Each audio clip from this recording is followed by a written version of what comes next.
Hello guys, welcome back to my channel Manuel TV. Kung backyard breeders ka, panoorin mo tong video na to hanggang matapos at mapapalaki mo ang mga sisiw mo na hindi nagkakasakit, no? Ituturo ko sa inyo yung pamamaraan namin ng pag-aalaga ng sisiw.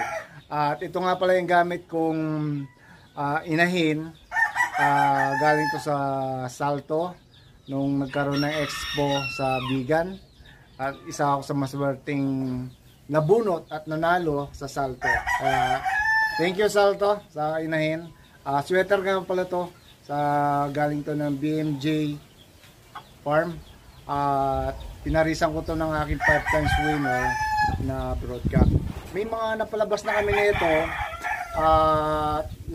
Dahil lagi ako sa Manila, minsan lang ako nakakauwi dahil may trabaho ako doon.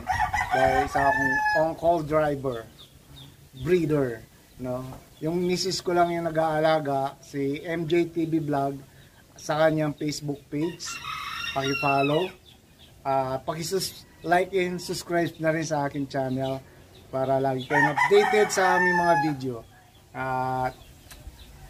Tuturo ko na sa inyo kung paano yung pag-aalaga namin sa mga sisiw.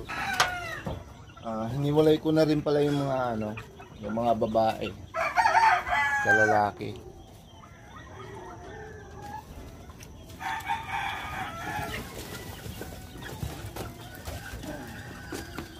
Talagay ko yung sa kulong kasi isakto yung chinecheck.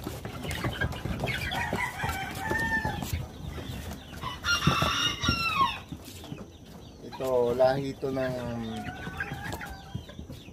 5 times winner.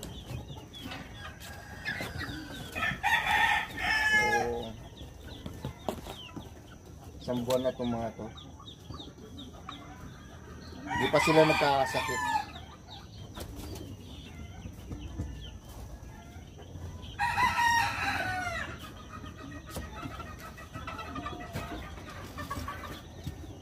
Ganito pong mamaraan ko, i-check ko, namomonitor ko kung may sakit sila o wala.